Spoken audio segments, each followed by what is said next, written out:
Assalamualaikum warahmatullahi wabarakatuh. Halo anak-anak, apa kabar? Oke, di pertemuan yang kemarin kalian sudah mempelajari mengenai kehidupan manusia purba di Indonesia.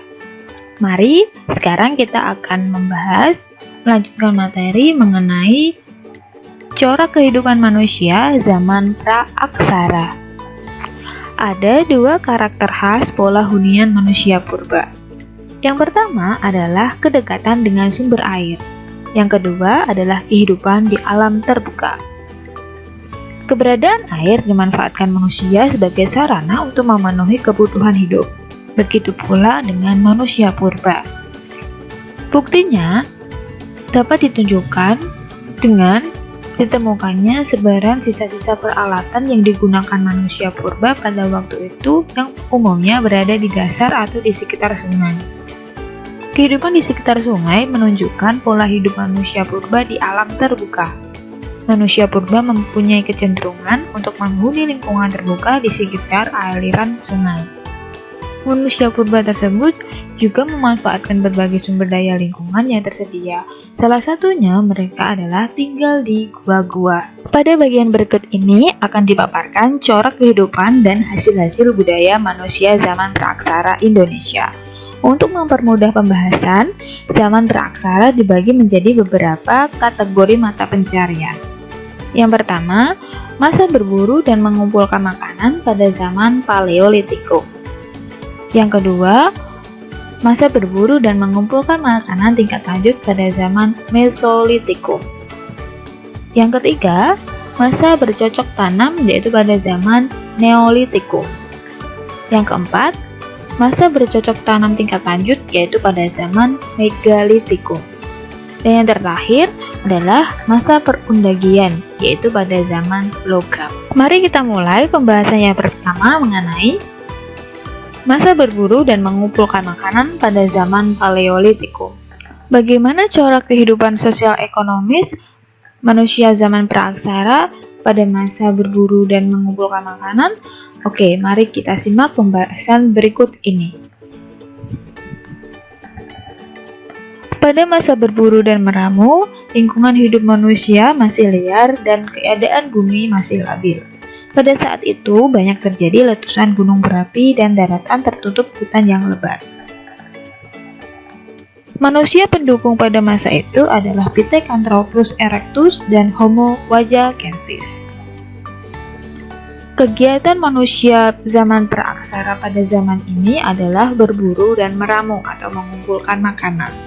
Manusia purba Indonesia masa ini hidup dalam kelompok-kelompok kecil. Interaksi antar anggota kelompok saat berburu menimbulkan sistem komunikasi dalam bentuk bunyi-bunyi mulut, yakni dalam bentuk kata-kata atau gerakan badan, atau yang dikenal dengan bahasa isyarat. Ada pula hasil-hasil budaya yang berhasil ditemukan pada masa berburu dan mengumpulkan makanan, antara lain yang pertama adalah kapak perimbas. Kapak perimbas digunakan dengan cara digenggam. Kapak ini merupakan hasil budaya dari Pithecanthropus erectus. Yang kedua adalah kapak genggam, digunakan dengan cara digenggam. Ukurannya lebih kecil dan belum diasah daripada kapak perimbas. Yang ketiga adalah alat dari tulang. Fungsinya sebagai pisau, mata tombak, dan mata panah. Yang keempat ada alat serpih. Alat serpih merupakan pecahan batu yang dibentuk dengan sederhana. Fungsinya adalah sebagai pisau atau alat penusuk. Selanjutnya ada kapak penatak. Kapak penatak ukurannya lebih besar daripada kapak perimbas. Fungsinya adalah untuk membelah kayu, pohon, dan bambu. Adapun ciri-ciri dari manusia zaman praaksara pada masa berburu dan mengumpulkan makanan, antara lain yang pertama, manusia pada zaman ini sangat bergantung pada alam. Kenapa? Karena mereka tidak bisa membuat atau mengolah makanan sendiri.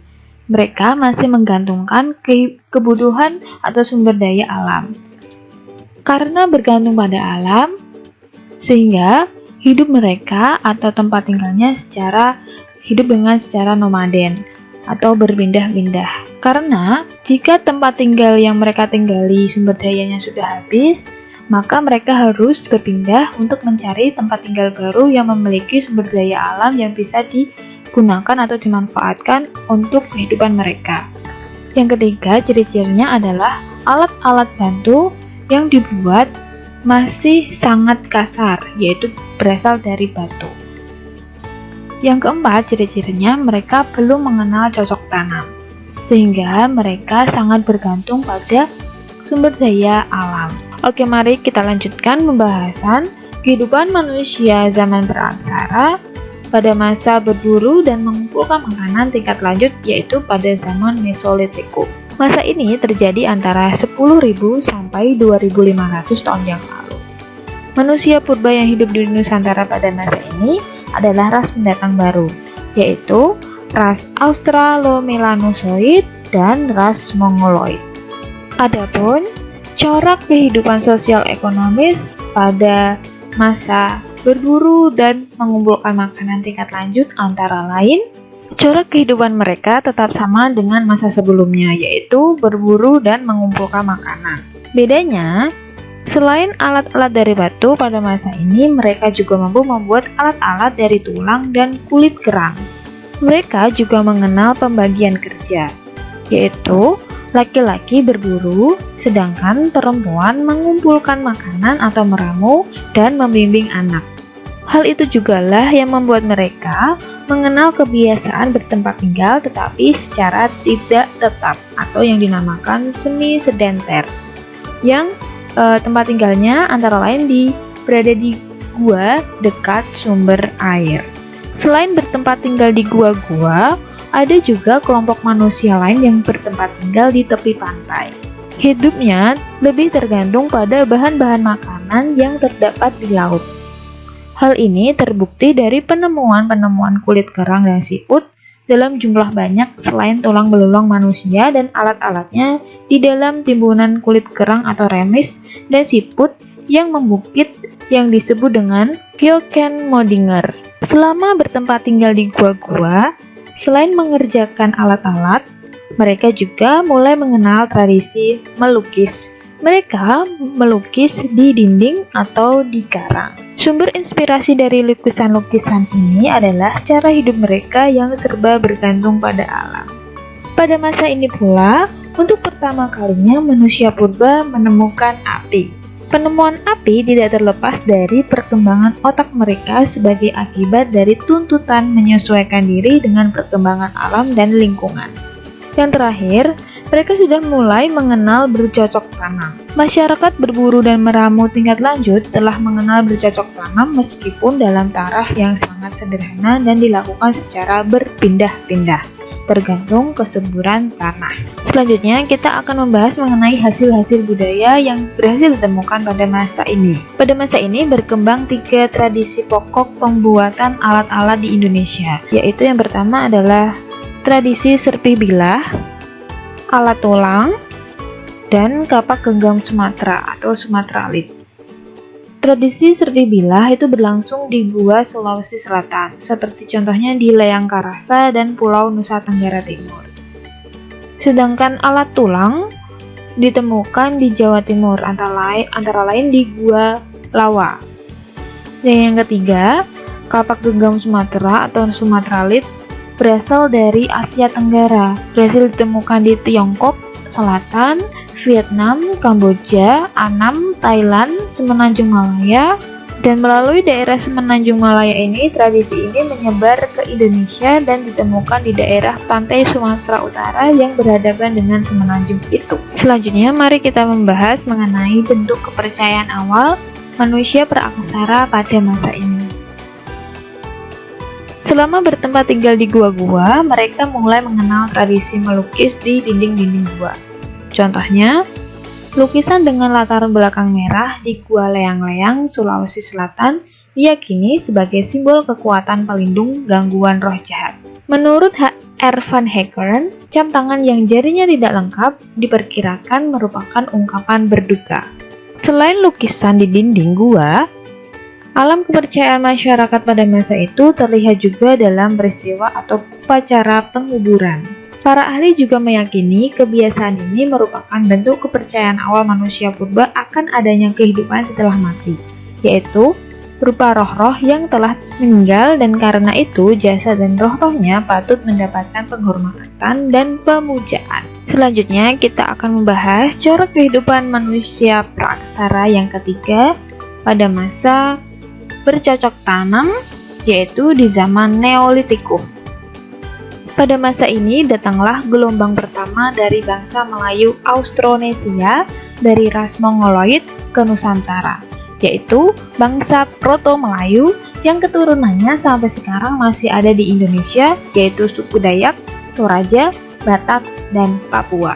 Oke, selanjutnya mari kita bahas mengenai corak kehidupan sosial ekonomis. Corak kehidupan sosial ekonomis pada masa ini, mereka sudah mengenal sistem bercocok tanam. Mereka mampu mengolah makanan sendiri dan memelihara binatang jinak. Sebagai konsekuensi dari tradisi baru bercocok tanam, mereka sudah tinggal menetap atau sedenter. Mereka juga sudah membentuk desa dengan mengenal sistem masyarakat yang dipimpin oleh kepala suku atau primus inter pares. Gotong royong juga telah menjadi bagian dari corak kehidupan masyarakat pada masa ini. Menebang hutan, membakar semak belukar, menabur benih, memetik hasil, membuat gerabah, kegiatan tukar-menukar, berburu, dan menangkap ikan dilakukan secara gotong royong. Mereka juga mengenal pembagian kerja antara kaum wanita dan laki-laki. Misalnya, pekerjaan berburu yang menghabiskan tenaga banyak dilakukan oleh para lelaki. Penangkapan ikan di tempat yang dekat dan tempat tinggal dapat dilakukan oleh kaum wanita dan anak-anak. Mari kita simak penjelasan tentang kehidupan ekonomi manusia zaman praaksara pada masa bercocok tanam. Yang pertama, kehidupan ekonomi mereka sudah berbasis agraris dan perikanan. Yang kedua, kegiatan bercocok tanam dilakukan dengan menebang dan membakar pohon-pohon dan belukar, atau dikenal sebagai sistem berhuma atau ladang berpindah. Aktivitas perdagangan yaitu dengan cara barter. Adapun tahap-tahap dari ladang berpindah antara lain, yang pertama, membersihkan hutan sabana. Yang kedua, setelah dibersihkan, tanah ditanami jewawut, ubi jalar, talas, dan ketela pohon. Yang ketiga, tanah yang kurang subur dibiarkan 10-15 tahun menjadi hutan lagi. Yang keempat, hutan siap dibuka kembali menjadi lahan pertanian. Oke, mari kita bahas hasil-hasil budaya yang berhasil ditemukan pada masa bercocok tanam. Yang pertama adalah beliung persegi. Beliung persegi digunakan untuk memotong kayu, mencangkul mengolah tanah, tatah, dan mengukir kayu. Yang kedua ada kapak lonjong.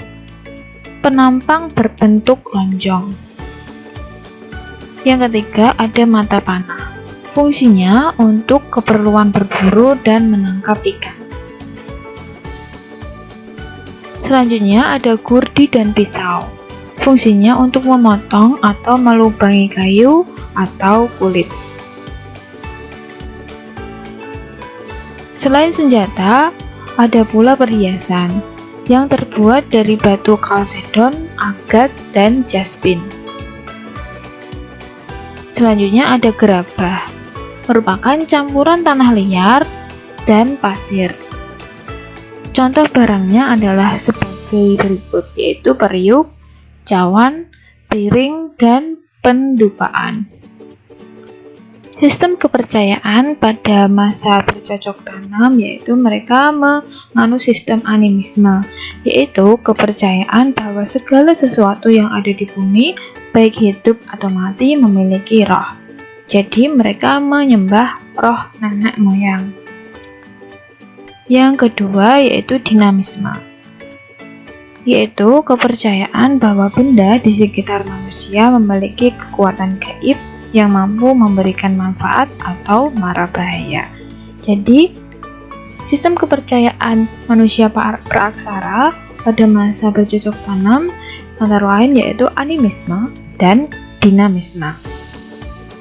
Selanjutnya, mari kita bahas mengenai kehidupan manusia masa praaksara pada masa bercocok tanam tingkat lanjut pada zaman Megalitikum. Pada masa ini, kepercayaan terhadap keberadaan dan pengaruh nenek moyang berkembang, ditandai dengan bangunan pemujaan yang besar. Pengertian Megalitikum sendiri adalah batu besar dengan mega yang berarti besar dan litikum berasal dari kata litos yang berarti batu.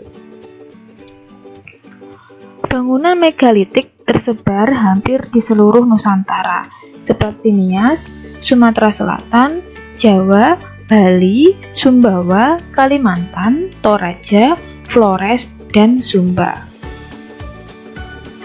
Bentuk bangunannya bermacam-macam.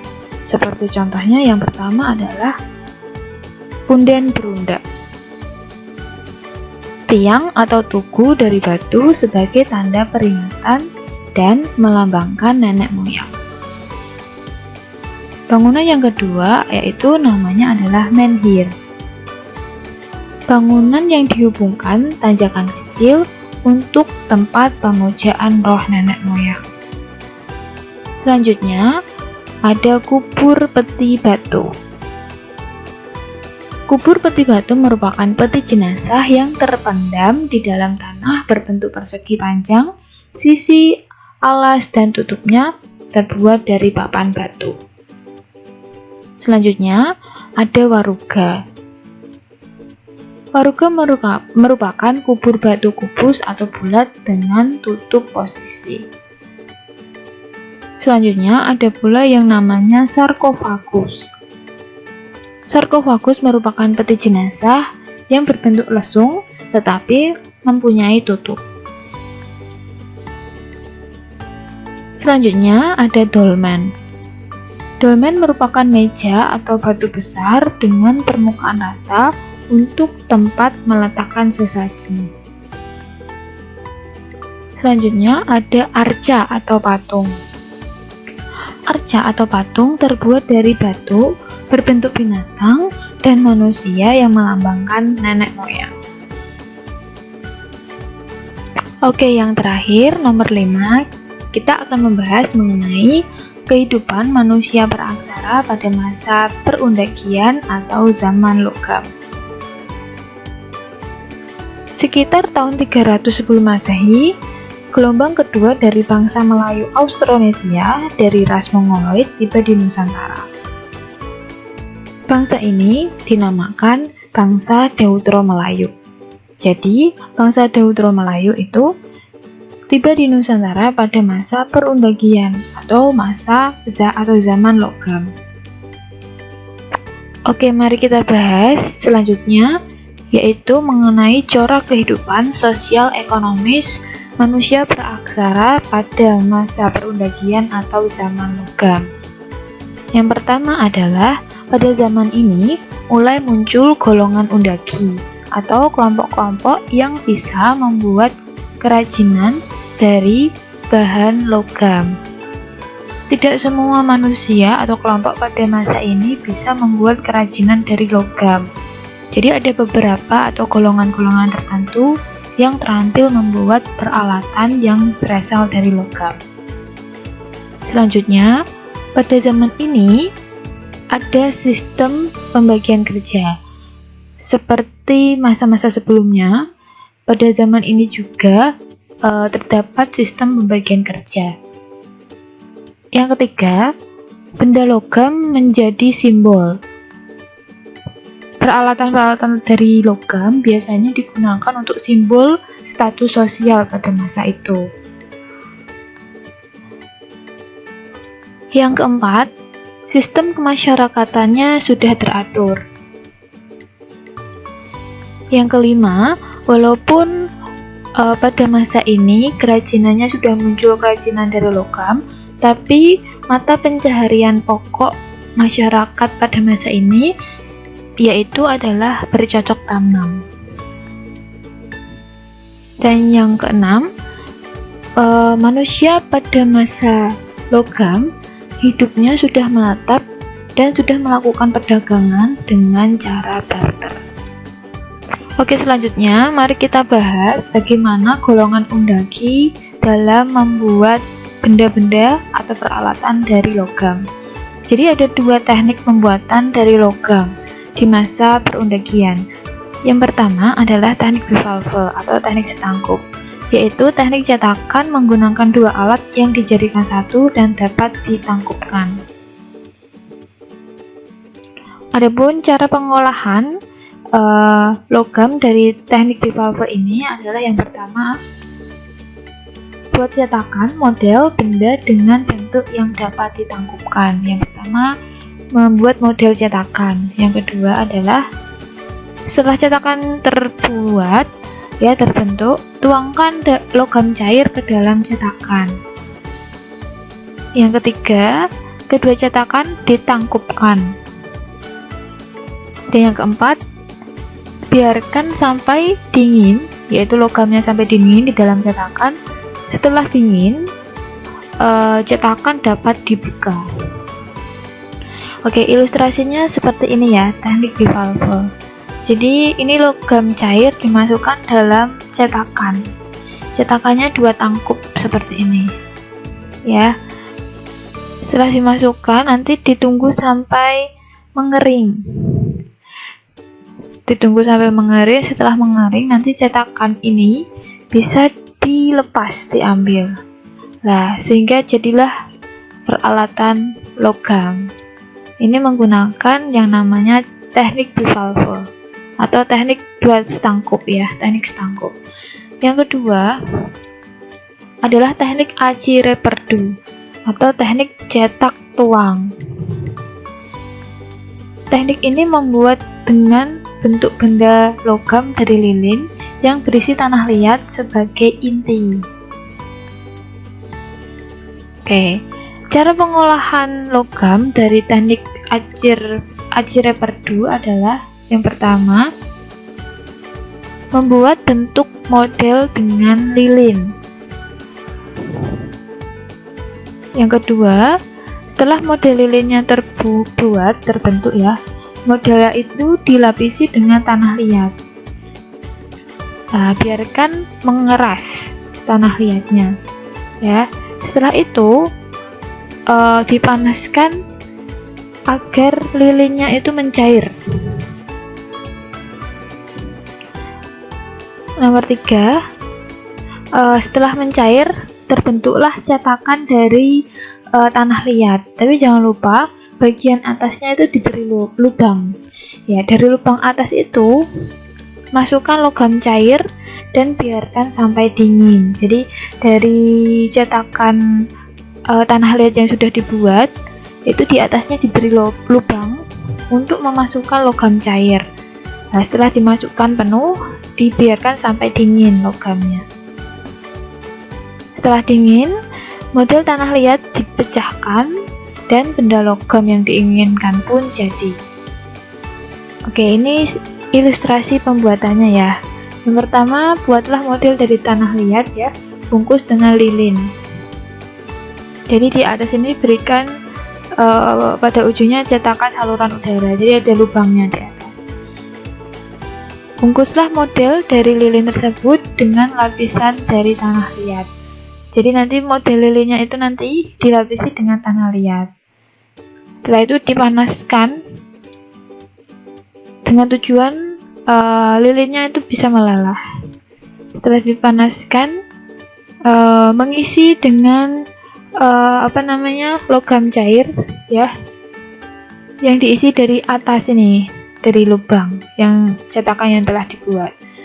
Yang selanjutnya nanti setelah logam cairnya masuk dan ditunggu sampai dingin. Setelah dingin nanti bisa dipecahkan tanah liatnya, sehingga terbentuklah peralatan dari logam ini.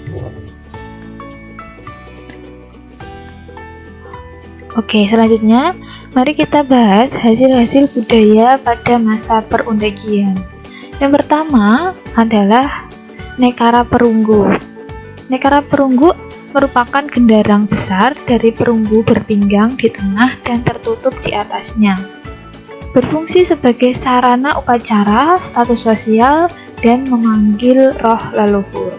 Jadi Nekara itu adalah genderang, ya, genderang yang besar. Yang kedua, ini adalah namanya moko atau kendang perunggu. Bentuk moko ini seperti Nekara, tipe pejeng yang berukuran kecil dengan hiasan yang sederhana.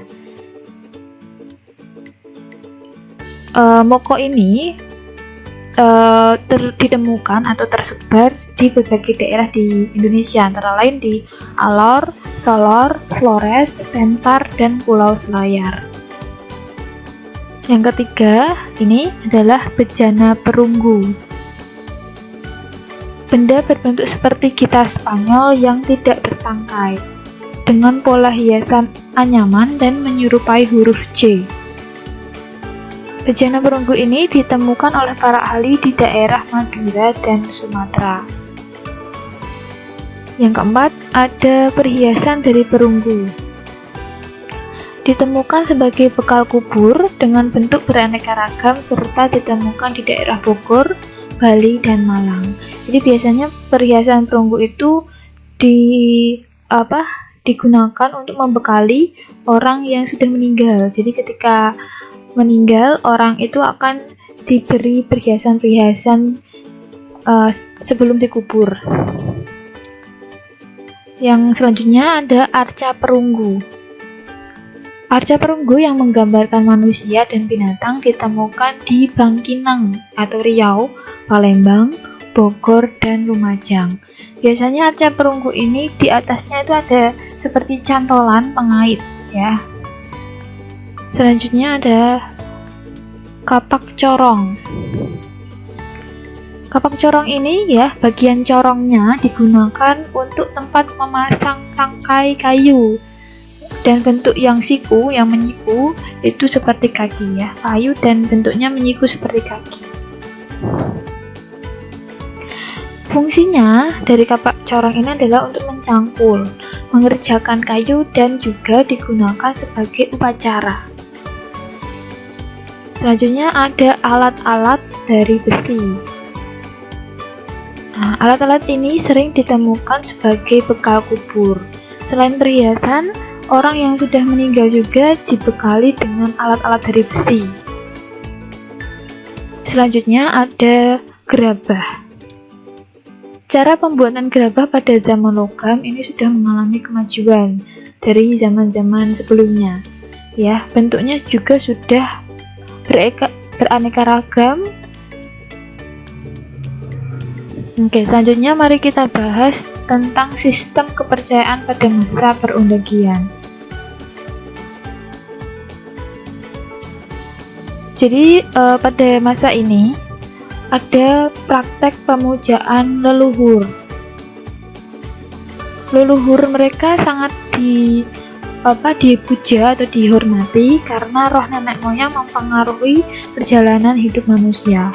Ya, anggapan mereka yang mengatakan bahwa roh nenek moyang pada zaman dulu itu mempengaruhi dalam kehidupan atau perjalanan hidup manusia. Dan pada masa ini, hasil budayanya itu berupa bangunan besar yang berfungsi sebagai sarana pemujaan kepada leluhur.